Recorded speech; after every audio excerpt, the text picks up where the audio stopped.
Às vezes, as pessoas que deveriam nos proteger são as primeiras a tentar apagar o nosso brilho.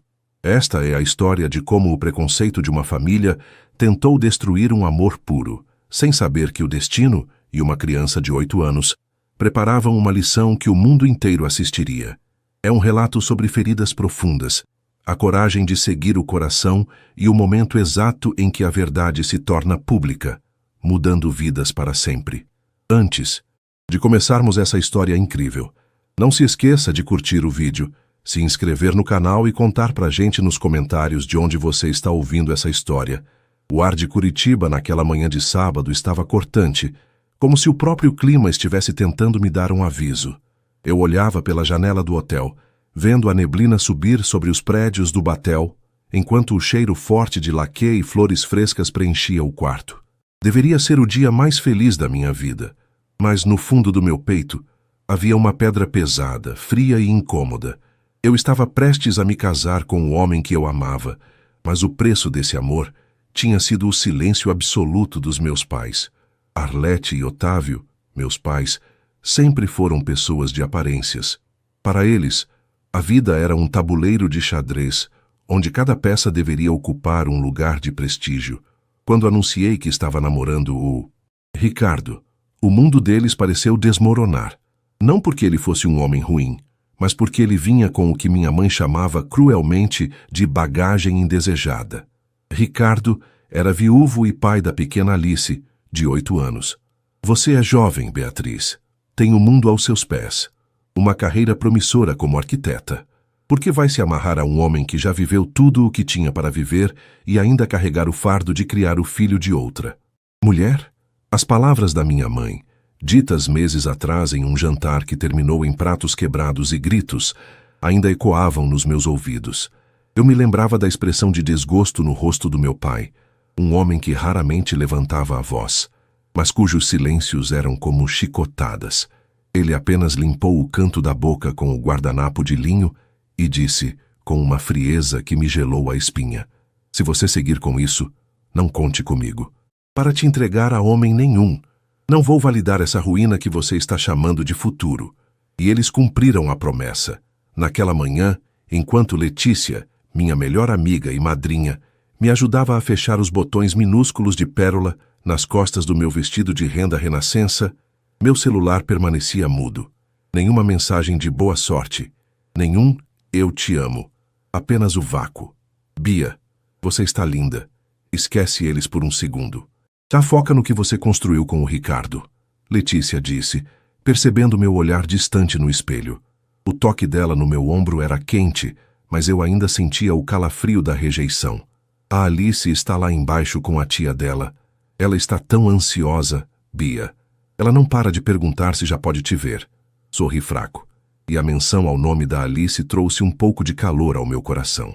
Alice era uma menina de cachos dourados e olhos que carregavam uma maturidade precoce, fruto da perda da mãe biológica quando tinha apenas 3 anos. Desde que entrei na vida deles, ela me acolheu com uma pureza que meus pais, com todo o seu status, jamais conseguiriam entender. O processo de me arrumar parecia uma eternidade. Cada pincelada de maquiagem, cada ajuste no véu, era acompanhado por um pensamento intrusivo sobre o banco vazio na primeira fila da igreja. Eu imaginei minha mãe em casa, provavelmente tomando seu chá das 5 e fingindo para as amigas do clube que eu estava em uma viagem de negócios, escondendo os escândalo de que a filha única estava se tornando madrasta. Às 18h30, o carro preto estacionou em frente à paróquia. O som dos sinos parecia martelar na minha cabeça. Quando a porta se abriu, o ar úmido da noite me atingiu. Eu segurava o buquê de orquídeas brancas com tanta força que meus nós dos dedos estavam pálidos. Não havia pai para me oferecer o braço. Não havia mãe para ajustar meu véu uma última vez antes da marcha nupcial. Eu vou entrar sozinha, Letícia, anunciei, com a voz embargada, mas firme. Tem certeza, amiga? O seu tio poderia... Não. Se os meus pais acham que eu estou caminhando para a ruína, eu vou caminhar sozinha, com a cabeça erguida, porque eu sei para quem eu estou indo. As portas da igreja se abriram. O aroma de incenso e madeira antiga me envolveu instantaneamente. Vi os convidados se levantarem. O murmúrio surpreso por me verem desacompanhada percorreu as fileiras como uma onda. Mas meu olhar travou no final do corredor. Ricardo estava lá. Ele usava um terno grafite impecável, mas o que realmente importava era o brilho nos seus olhos. Ele estava emocionado, com os lábios tremendo levemente. Ao lado dele, Alice, em um vestido de dama de honra azul celeste, apertava as mãos e sorria de orelha a orelha. Eu comecei a caminhar. Cada passo no tapete vermelho parecia pesar uma tonelada. Eu via os rostos dos amigos, dos primos, e via, com uma dor aguda, os 2 lugares vagos bem na frente, reservados para Otávio e Arlete. O vazio ali era um grito silencioso. Você não é o suficiente para nós, aquele vazio dizia. Cheguei ao altar. Ricardo segurou minhas mãos, e o calor da pele dele foi o meu primeiro refúgio. Ele sussurrou um "Você está maravilhosa", que quase me fez desabar ali mesmo. A cerimônia começou. O padre falava sobre união e sacrifício, mas minha mente ainda estava nublada pela mágoa. Eu sentia os olhares de pena de alguns parentes, aqueles que sabiam da briga familiar. Eles cochichavam atrás dos leques e programas de casamento. Foi então que o padre anunciou o momento das alianças. Geralmente seria o momento em que todos sorriem, mas o clima estava pesado. Eu me sentia pequena, humilhada pela ausência dos meus pais, como se faltasse um selo de aprovação para que minha vida fizesse sentido. Mas eu não sabia que a Alice e o Ricardo tinham planejado algo.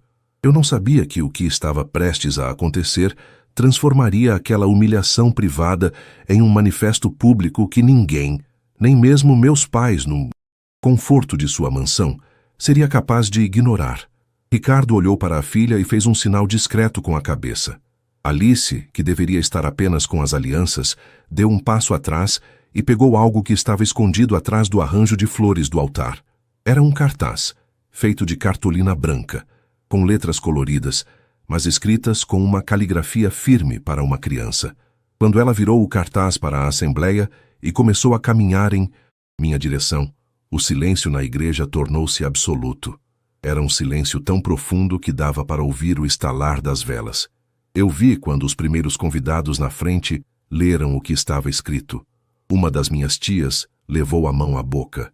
Meu primo, que estava na segunda fila, pegou o celular e começou a gravar imediatamente, os olhos fixos na cena. Eu ainda não conseguia ler, pois ela estava de costas para mim, mostrando para o público primeiro. Eu só via as reações, pessoas chorando, outras balançando a cabeça em choque. O peso da atmosfera mudou de pena para algo que eu não conseguia identificar. Alice parou na minha frente, com as bochechas coradas, e finalmente virou o cartaz para que eu e o Ricardo pudéssemos ler.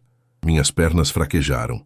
O que estava escrito ali era o golpe final em toda a arrogância dos meus pais. Era a vingança mais doce e involuntária que eu poderia desejar. E eu sabia, naquele instante, enquanto ouvia o som dos soluços abafados na igreja, que aquela imagem não ficaria apenas entre aquelas 4 paredes. Minha visão embaçou instantaneamente. As letras coloridas, escritas com o capricho típico de uma criança de 8 anos que ainda está dominando a caligrafia, pareciam saltar da cartolina branca. O cartaz que Alice segurava com tanta firmeza dizia: "Vovó disse que eu ia estragar sua vida, mas o papai disse que você é o milagre que a mamãe mandou do céu para cuidarmos um do outro. Quer ser minha mãe de verdade?" O impacto daquelas palavras me atingiu como um soco no estômago, mas um soco feito de pura luz. O ar na paróquia pareceu rarefeito. Eu conseguia ouvir o som da respiração pesada do Ricardo ao meu lado. Ele apertava minha mão com tanta força que eu sentia o pulsar do seu sangue. Olhei para Alice, e aquela menininha que meus pais haviam rotulado como um fardo e uma âncora para o meu fracasso, sorria com os olhos cheios de lágrimas, esperando por uma resposta que ia muito além de um rito religioso. Ao redor de nós, o efeito foi devastador. Eu ouvi o soluço alto de uma das minhas tias, a única da família que tivera a coragem de comparecer. O burburinho dos convidados não era mais de fofoca, mas de uma comoção profunda. Vi meu primo Felipe, posicionado no corredor lateral, com o celular em riste, gravando cada segundo com uma expressão de choque e admiração. Ele não era o único. Vários smartphones brilhavam na penumbra da igreja, capturando o momento em que a verdade nua e crua sobre o preconceito da minha família era exposta pela inocência de uma criança. Sim, meu amor. 1000 vezes sim, consegui dizer, com a voz falhando, enquanto me ajoelhava no tapete vermelho para ficar na altura dela. Eu a puxei para um abraço e o cheiro de talco e shampoo de maçã verde do cabelo da Alice me trouxe de volta para a realidade. Naquele momento, o vazio deixado pelos meus pais nos bancos da frente não doía mais. Ele foi preenchido por algo muito maior. Ricardo se juntou a nós, nos envolvendo em seus braços fortes, e ali, no altar, formamos um círculo que nenhuma elite curitibana ou preconceito arcaico poderia romper. O padre, visivelmente emocionado, limpou as lentes dos óculos antes de prosseguir com a bênção final. A cerimônia terminou sob um aplauso que parecia querer derrubar as paredes da igreja. Saímos sob uma chuva de pétalas de rosas brancas. O frio de Curitiba agora parecia apenas um detalhe revigorante. Fomos para a recepção, um jantar íntimo em um bistrô charmoso no bairro de Santa Felicidade. O ambiente era acolhedor, com paredes de tijolos aparentes, luzes de gambiarra e o aroma inebriante de polenta brustolada e vinho tinto que subia da cozinha. Eu tentei me desligar do mundo exterior, focando nas risadas, nos brindes e na alegria genuína das pessoas que realmente importavam. Mas o mundo exterior não estava disposto a nos deixar em paz. Enquanto cortávamos o bolo de 2 andares decorado com flores silvestres, Letícia se aproximou com o celular na mão, os olhos arregalados. Bia, você não tem noção do que está acontecendo. Ela sussurrou, me puxando para um canto perto da adega de vinhos. O que foi? Meus pais ligaram? Perguntei, com o coração voltando a acelerar por hábito. Não. O Felipe postou o vídeo da Alice no altar. Ele marcou uma página de histórias reais e... Bia, faz apenas 4 horas. O vídeo já tem 200.000 visualizações. Os comentários estão explodindo. As pessoas estão furiosas com o que a sua mãe disse. Eu peguei o aparelho e vi a imagem. Alice, pequena e corajosa, segurando o cartaz. A legenda de Felipe dizia: a noiva foi humilhada pela família por escolher o amor e uma filha de coração. A resposta veio no altar. O amor não é fardo, é escolha. Eu li os primeiros comentários. Quem é essa avó monstruosa que diz isso para uma criança? Dizia.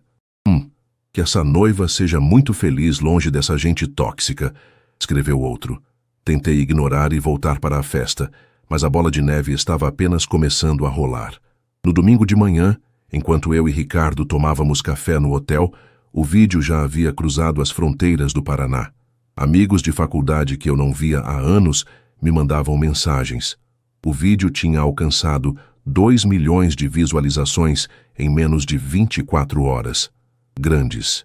Portais de notícias começaram a compartilhar a história com títulos como Criança dá lição de moral em avós preconceituosos em casamento no PR. O clima de lua de mel foi interrompido pelo toque insistente do meu celular. Era um número que eu conhecia bem, mas que não me ligava há semanas. A casa dos meus pais. Atendi com as mãos trêmulas. Beatriz, você tem noção do que fez? A voz da minha mãe, Arlete, estava estridente, beirando a histeria. O seu pai não consegue ir à padaria sem ser olhado torto. As pessoas no grupo do clube estão enviando esse vídeo maldito. Elas sabem que fomos nós, Beatriz. Elas reconheceram a igreja, reconheceram você. Eu não fiz nada, mãe. Respondi com uma calma que eu nem sabia que possuía. A Alice fez. Ela apenas contou a verdade sobre o que você disse. Se a verdade soa mal aos ouvidos do mundo, talvez o problema seja o que você falou, e não quem ouviu. Você destruiu o nosso nome, ela gritou, e eu podia ouvir meu pai resmungando ao fundo, provavelmente preocupado com as ações da empresa ou com o prestígio no conselho do bairro. Exija que tirem esse vídeo do ar agora. Estão nos chamando de monstros na internet. Eu olhei para o lado e vi Ricardo brincando com Alice no jardim do hotel.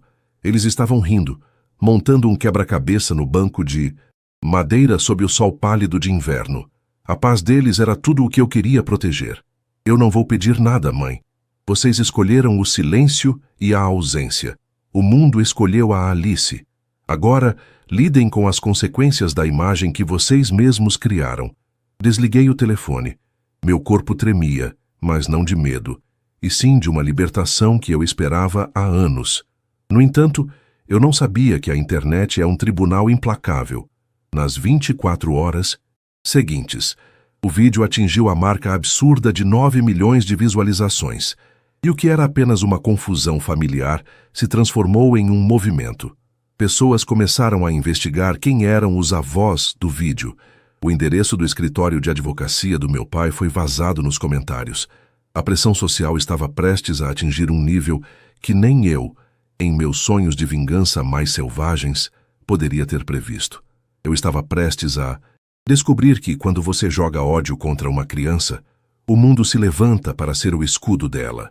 E os meus pais, que tanto prezavam pela honra, estavam prestes a descobrir que o tribunal do cancelamento não perdoa quem fere a pureza de um coração de 8 anos. A segunda-feira em Curitiba amanheceu com aquele céu cinza chumbo, típico de quem avisa que o inverno não está para brincadeiras. Eu acordei com o som abafado dos carros, passando pela canaleta do biarticulado, um som que sempre me trouxe uma estranha sensação de ordem. Mas naquela manhã, tudo parecia fora do lugar. O vídeo não era mais apenas um viral, ele era um fenômeno. 9 milhões de visualizações. O número piscava na tela do meu celular como um farol, e cada vez que eu atualizava a página, outros milhares se somavam. Eu sentia uma mistura de vertigem e um alívio quase pecaminoso. O mundo agora sabia quem Arlete e Otávio realmente eram por trás dos ternos de corte impecável e dos colares de pérolas legítimas. Descendo para a cozinha, o cheiro de café coado na hora e pão na chapa feito pelo Ricardo tentava me trazer de volta para a terra firme. Alice estava sentada à mesa, balançando as perninhas e desenhando em um caderno novo. Ela parecia a única pessoa no estado do Paraná que não tinha dimensão da bomba que havia detonado. Aquele cartaz foi apenas um gesto de amor. Para o resto do mundo, foi uma sentença de morte social para os meus pais. "Bom dia, esposa", Ricardo disse, com um sorriso que não chegava totalmente aos olhos. Ele estava preocupado. Ele sabia que o prestígio em uma cidade como a nossa é uma moeda delicada e que meus pais não cairiam sem tentar levar alguém junto. "Você viu as notícias locais? Eles não citaram nomes nos grandes portais ainda, mas nos grupos de WhatsApp da alta sociedade de Curitiba, o assunto não é outro." "Eu vi, Ricardo. Minha mãe me ligou ontem à noite aos prantos, mas não era choro de arrependimento, era choro de raiva. Raiva por ter sido descoberta." Respondi, sentindo o amargor do café misturar-se à mágoa que ainda teimava em morar na minha garganta. A vingança, eu percebi, não precisava de planos mirabolantes ou vilania. Ela floresceu organicamente através da verdade. Às 10 da manhã, recebi um print de uma amiga que trabalhava no mesmo prédio comercial que meu pai, o Dr. Otávio Albuquerque, um dos advogados tributaristas mais caros da região. A foto mostrava a entrada do edifício no centro cívico. Havia 2 equipes de reportagem de programas de variedades parados lá fora, e alguns manifestantes de uma ONG de proteção à infância seguravam cartazes que diziam: "Crianças não são fardos." O escritório dele, que prezava pelo silêncio absoluto e pela discrição quase monástica, havia se tornado o epicentro de um escândalo ético. Mas o golpe de misericórdia veio de onde Arlete menos esperava, o Graciosa Country Club. Minha mãe vivia para aquele lugar. Suas tardes eram preenchidas por partidas de bridge e chás beneficentes, onde ela desfilava sua superioridade moral.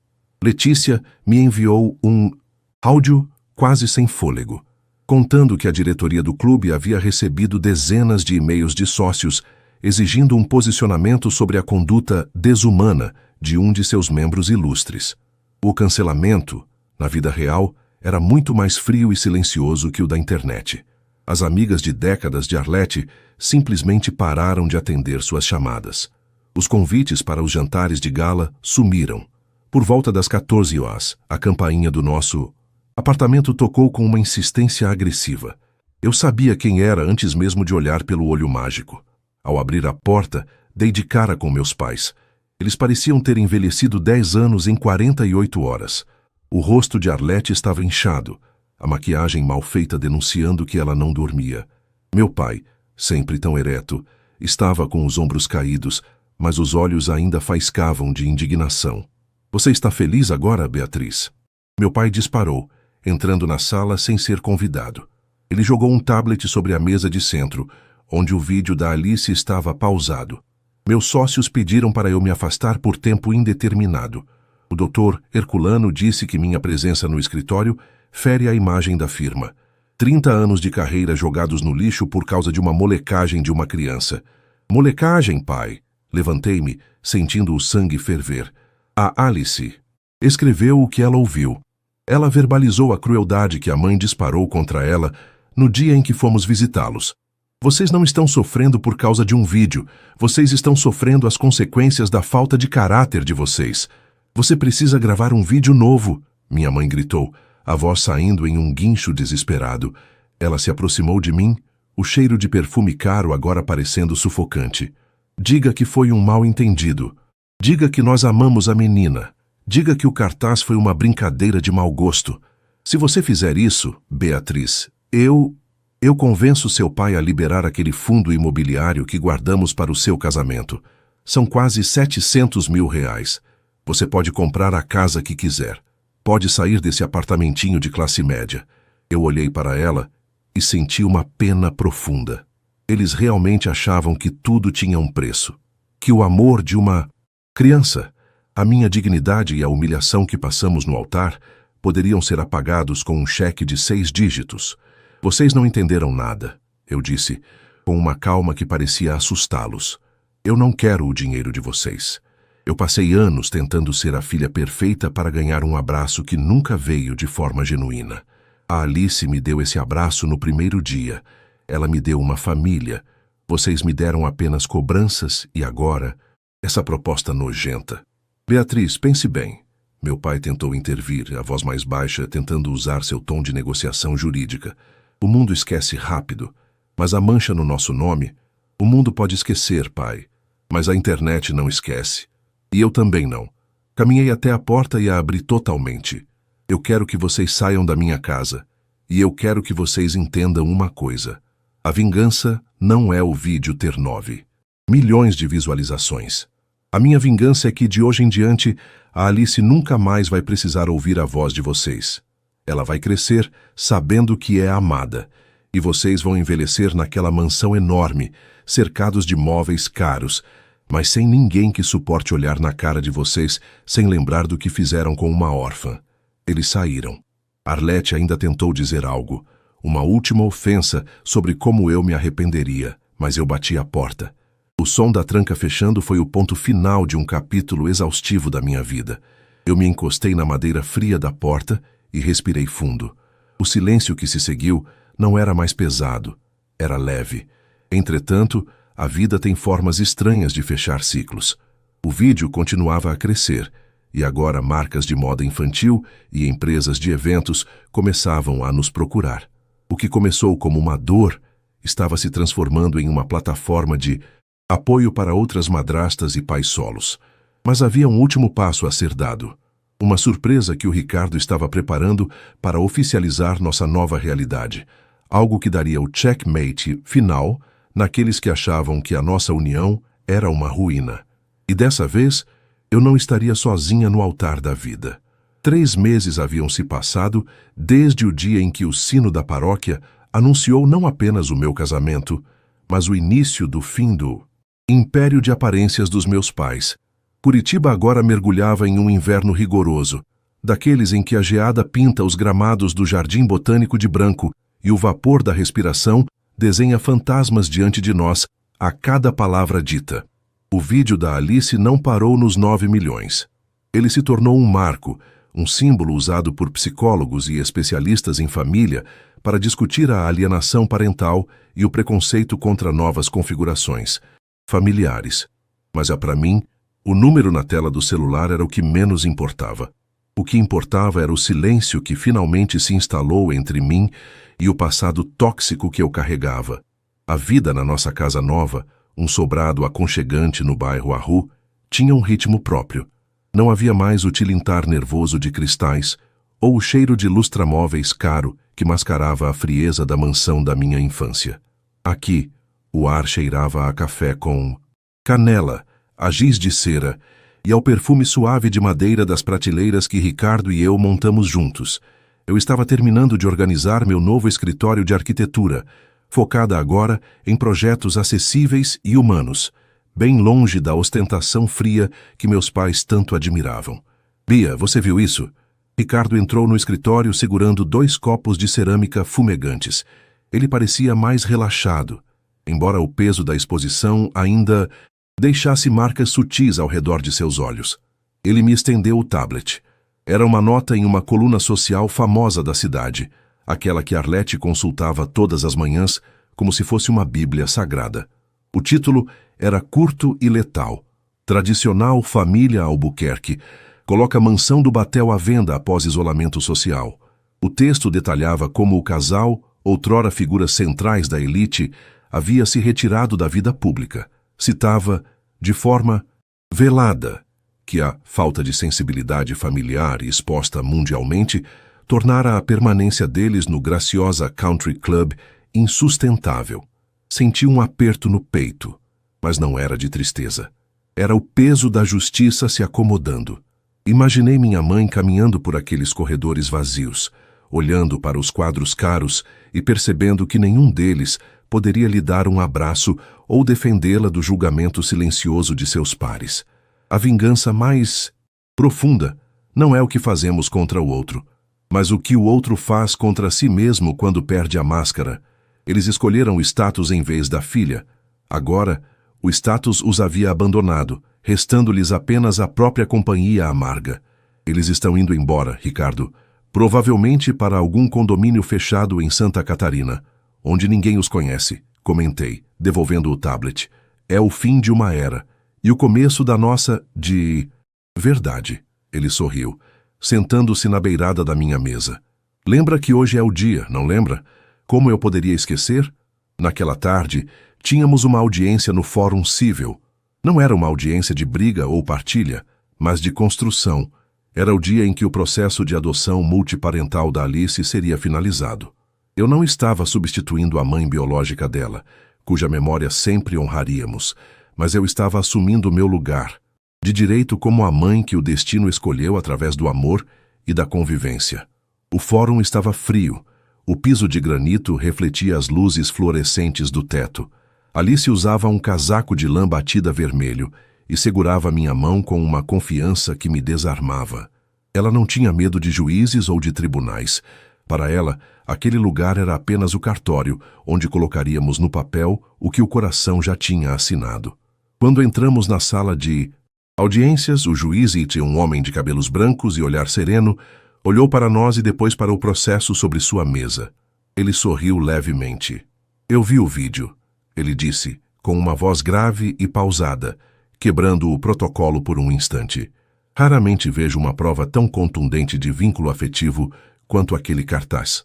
O magistrado fez algumas perguntas protocolares. Ele se dirigiu a Alice com uma doçura que raramente se vê em tribunais.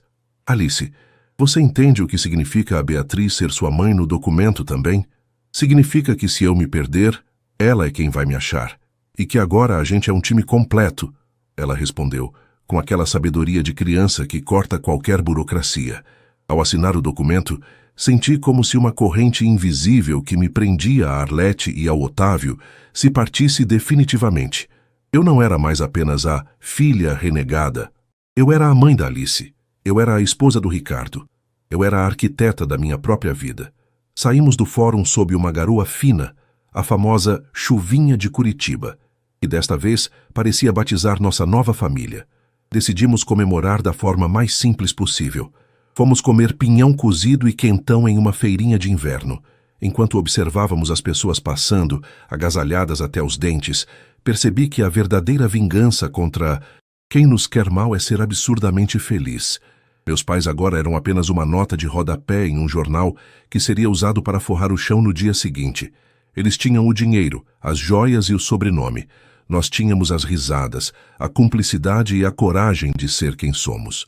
Naquela noite, enquanto eu cobria Alice em sua cama temática de castelo, ela me puxou pelo pescoço para um segredo. Mãe, foi a primeira vez que ela usou a palavra sem o tíabo na frente ou qualquer hesitação. Você acha que a vovó Arlete ainda está brava? Eu a olhei nos olhos, sentindo uma paz absoluta. Eu acho que ela está muito ocupada sendo importante, meu amor. Mas nós estamos muito ocupados sendo felizes. E isso é tudo o que importa. Alice sorriu, fechou os olhos e adormeceu em segundos. Saí do quarto e encontrei Ricardo na sala, olhando pela janela para as luzes da cidade. Ele me abraçou por trás, o queixo apoiado no meu ombro. Ficamos ali, em silêncio, observando o frio lá fora, enquanto o calor lá dentro era mais do que suficiente. A história que começou com uma humilhação no altar e se espalhou por 9 milhões de telas, terminou ali, no silêncio de um lar construído sobre a verdade. Meus pais aprenderam que o prestígio é volátil, mas o caráter é eterno. E eu aprendi que, para construir uma casa que dure para sempre, você não precisa de mármore importado. Você só precisa de alicerces que aguentem o peso de um amor de verdade. O vídeo viral foi o barulho necessário para que o mundo ouvisse o que o preconceito tentou calar. Agora, o barulho acabou. E o que ficou foi a melodia suave de uma vida que, finalmente, fazia todo o sentido do mundo. Fim.